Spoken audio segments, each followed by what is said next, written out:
नमस्कार. BMS first year Sanskrit एवं आयुर्वेद इतिहास याच्या पेपर 1मधील आज आपण वाच्यप्रयोग या टॉपिकच्या नोट्स बघणार आहे किंवा त्या टॉपिकमध्ये काय पॉईंट्स असतात किंवा काय कंटेंट आहे ते बघणार आहे. तर संस्कृतच्या पेपर 1च्या सिलेबस कॉपीनुसार तुम्हाला वाच्यप्रयोग हे युनिव्हर्सिटी एक्झाममध्ये दिलेला आहे टॉपिक. तर तो व्यवस्थित स्टडी करा. त्याच्यामध्ये काय असतं काय नसतं ते आपण या व्हिडिओमध्ये बघणारच आहे. तसंच जर तुम्ही BMS फर्स्ट इयर संबंधित इतर विषयाचे इतर व्हिडिओ जर चॅनलवर पाहिले नसतील तर ते सुद्धा सगळे अवेलेबल आहेत. तुम्ही प्लेलिस्टमध्ये जाऊन वेगवेगळे पाहू शकता. तसंच संस्कृत विषयाचे सुद्धा 3 ते 4 व्हिडिओज आपल्या चॅनलवर अपलोडेड आहेत, जे तुम्हाला युनिव्हर्सिटीच्या दृष्टीने खूप महत्त्वाचे आहेत. ते जर तुम्ही बघितले नसतील तर ते देखील बघा. आणि जर तुम्ही टेलिग्राम चॅनल किंवा व्हॉट्सअप ग्रुप जॉईन केला नसेल तर त्या दोन्हीची लिंक या व्हिडिओच्या डिस्क्रिप्शनमध्ये खाली दिलेली आहे. तिथे जाऊन तुम्ही ते दोन्ही जॉईन करू शकता. आणि हा व्हिडिओ नीट शेवटपर्यंत नीट संपूर्ण पहा व ऐका. तर पाहूयात वाच्यप्रयोग हा. त्यामध्ये वाक्यातील 3 महत्त्वाचे घटक असतात. कोणत्याही वाक्यामध्ये 3 महत्त्वाचे घटक असतात. जे संस्कृतमधलं बेसिक आहे किंवा मराठीमधलं देखील बेसिक आहे. कर्ता, कर्म आणि क्रियापद. तर कर्ता म्हणजे जो क्रिया करणारा असतो, जो व्यक्ती असतो त्याला कर्ता असं म्हणतात. त्यानंतर कर्त्याची क्रिया ज्यावर घडते तो शब्द म्हणजे कर्म असतो. म्हणजे इंग्लिशमध्ये बघायला गेलं तर सब्जेक्ट ऑब्जेक्ट असं आपण त्याला करू शकतो. तर कर्ता, कर्म आणि तिसरं आहे क्रियापद. कर्ता जी क्रिया करतो ती ज्याने व्यक्त होते त्याला आपण क्रियापद असं म्हणतो. तर अशा प्रकारे हे 3 बेसिक गोष्टी असतात प्रत्येक वाक्यातल्या. कर्ता, कर्म, क्रियापद हे तुम्हाला नीट ओळखता आलं पाहिजे प्रत्येक वाक्यातलं. ते ओळखणं ही तुमची पहिली स्टेप आहे वाच्यप्रयोगमधली. तर आता तुम्हाला समजलं की कर्ता म्हणजे जो क्रिया करणारा असतो तो व्यक्ती. तर त्याचं उदाहरण काय आहे? अशोक पुस्तक वाचतो. मग आता इथे पुस्तक कोण वाचतंय? तर अशोक वाचतोय. मग कर्ता कोण झाला? अशोक. तर अशा प्रकारे त्याला प्रश्न विचारायचा. म्हणजे जे आपल्याला वाक्य आहे त्याच्यामध्ये प्रश्न विचारून बघायचा. जे उत्तर भेटेल तो कर्ता असतो. त्यानंतर कर्म. कर्म म्हणजे आपण पाहिलं होतं की कर्त्याची क्रिया ज्यावर घडते तो शब्द म्हणजे कर्म. आता आपलं उदाहरण काय आहे की अशोक पुस्तक वाचतो. तर अशोक काय वाचतो? त्याचं उत्तर आहे पुस्तक. मग पुस्तक हे त्याचं कर्म झालं. त्यानंतर क्रियापद. कर्ता जी क्रिया करतो ती ज्याने व्यक्त होते त्याला आपण क्रियापद असं म्हणतो. मग क्रियापद वाक्याचा अर्थ पूर्ण करतं व तो क्रियेचा बोध होतो. अशोक पुस्तक वाचतो. मग काय करतोय तो? तर वाचतोय. मग वाचतो हे क्रियापद झालं. तर अशा प्रकारे जे तुम्हाला वाक्य दिलं असेल त्यामध्ये तुम्हाला कर्ता, कर्म, क्रियापद ओळखता आलं पाहिजे. नेक्स्ट इथे क्रियापद धातूचे 2 प्रकार सांगितलेत. सकर्मक धातू आणि अकर्मक धातू. सकर्मक धातू म्हणजे काय? तर कर्माची आवश्यकता असते.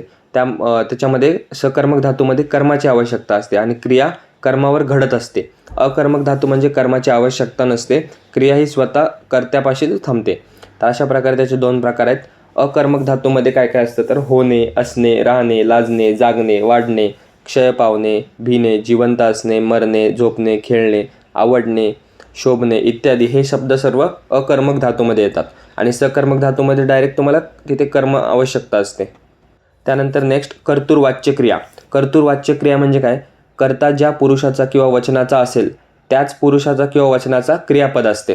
त्याला कर्तृवाच्य क्रिया असं म्हणतो. कर्ता हा नेहमी प्रथमा विभक्ती असतो. कर्म हे नेहमी द्वितीय विभक्ती असतो आणि कर्माच्या वचनाचा क्रियापदावर काहीही परिणाम होत नाही. त्याला आपण कर्तृवाच्य क्रिया असं म्हणतो. त्याचं उदाहरण आहे अहम ग्रंथम पठामी युवाम ग्रंथम लिखत. त्यानंतर कर्मवाच्य क्रिया. कर्ता हा नेहमी तृतीय विभक्तीत असतो. कर्म हे नेहमी प्रथमा विभक्तीत असते आणि कर्त्याच्या पुरुष वचनाचा क्रियापदावर काहीही परिणाम होत नाही. तर हे रूल्स आहेत. नंतर आपण हे शेवटी एका पेजवर पाहणार आहे की शॉर्टमध्ये कसं लक्षात ठेवायचं, परंतु हे थेअरी तुम्ही समजून घ्या. कर्माच्या वचनाप्रमाणे क्रियापदाचे वचन बदलते. उदाहरणार्थ मया ग्रंथ पठयते, मया ग्रंथा पठयन्ते. त्यानंतर भाववाच्य क्रिया. अकर्मक क्रियापदांनाच भावे प्रयोग संभवतो. त्यानंतर भावे प्रयोगात कर्ता हा तृतीयात असतो. क्रियापद नेहमी तृतीय पुरुष एकवचनीच असते. धातुसाधित तृतीय पुरुषाची एकवचनी नपुंसकलिंगीच असतो. उदाहरणार्थ बालके उच्चे रुद्यते, त्वया वृक्षात पट्यते. त्यानंतर आत्ता जे आपण बघितलं ते एकदम शॉर्टमध्ये किंवा सोप्या पद्धतीने समजण्यासाठी वाच्यप्रयोगमध्ये बघा. कर्तरी, कर्मणी आणि भावे. तर कर्तरीमध्ये कर्ता, कर्म प्लस क्रियापद. कर्ता हा प्रथम विभक्ती, कर्म द्वितीय विभक्ती आणि क्रियापद प्रथम विभक्ती. कर्मणीमध्ये कर्ता तृतीय विभक्ती, कर्म प्रथम विभक्ती आणि क्रियापद प्रथम विभक्ती. आणि भावेमध्ये कर्ता आणि क्रियापदच असतात, फक्त कर्म नसतं. कर्ता हा तृतीय विभक्ती आणि क्रियापद प्रथम विभक्ती. आता एक्झाम्पल बघा. जर तुम्हाला एक्झाम्पल दिलेलं असेल राम पुस्तकम पठती, तर हे झालं कर्तरीचं वाक्य. तर त्याचा वाच्यप्रयोग करायचा आहे तुम्हाला कर्मणीमध्ये. तर कसा करणार? राम प्रथम आहे त्याला आपल्याला तृतीय करायचं आहे. रामेण पुस्तक पठ्यते हे झालं कर्मणीचं वाक्य. त्यानंतर दुसरं उदाहरण आहे बालक श्लोक पठती, त्याचं मग वाच्यप्रयोग काय होणार, बालकेन श्लोकः पठ्यते. नंतर रुग्ण वेदना सहते, रुग्णेन वेदना सह्यते. छात्रा अध्ययन करोति, छात्रेन अध्ययन क्रियते.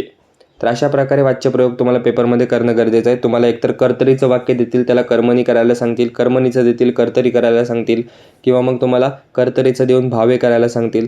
तर गोष्ट काय लक्षात ठेवायची, कर्तरीमध्ये तुम्हाला प्रथमा द्वितीया प्रथमा, त्याला तुम्हाला तृतीया प्रथमा प्रथमा असं चेंज करायचं आहे. आणि जर भावेचं तुम्हाला उदाहरण बघायचं असेल तर त्यामध्ये आपण काय करतो, कर्ता आणि क्रियापद. कर्ता हा तृतीय विभक्तीचा असतो आणि क्रियापद प्रथम विभक्तीचा. तर मग रामेन हस्यते हे झालं भावेचं वाक्य. तर अशा प्रकारे जेव्हा तुम्ही आणखीन थोडेफार एक्झाम्पल प्रॅक्टिस कराल तेव्हा नक्कीच तुम्हाला समजेल की हे वाच्यप्रयोगमध्ये कसं काय लिहायचं असतं पेपरमध्ये. आणि ह्या वाच्यप्रयोगच्या प्रश्नामध्ये तुम्हाला पंचतंत्रामधले वाक्य विचारले जातात. असे कोणते पण वाक्य नाही विचारत. पंचतंत्रामध्ये जे वाक्य आहेत तेच तुम्हाला येतात. आणि तुम्हाला हे 5 मार्कांसाठी युनिव्हर्सिटी एक्झाममध्ये येणार आहे. 5 मार्कासाठी 5 प्रश्न विचारले जातील, प्रत्येकी 1 मार्काचा प्रश्न असेल. आणि जर मॅक्झिमम 5 पैकी जर तुम्ही मॅक्झिमम सोडवायला प्रयत्न केला तर नक्कीच तुम्हाला तिथे मार्क भेटून जातील. तर वाच्यप्रयोग हा टॉपिक व्यवस्थित स्टडी करा. 5 मार्कांचं वेटेज त्याला युनिव्हर्सिटी एक्झाममध्ये आहे. आणि हा जर व्हिडिओ तुम्हाला आवडला असेल तर व्हिडिओला लाईक करा, चॅनलला सबस्क्राईब करा, तुमच्या इतर मित्रांमध्ये शेअर करा. आपण भेटूया पुन्हा लवकरच असाच एका नवीन व्हिडिओमध्ये नवीन टॉपिकसोबत. धन्यवाद. So guys, subscribe Ayurveda Essence for more such videos. You will get all handwritten notes here.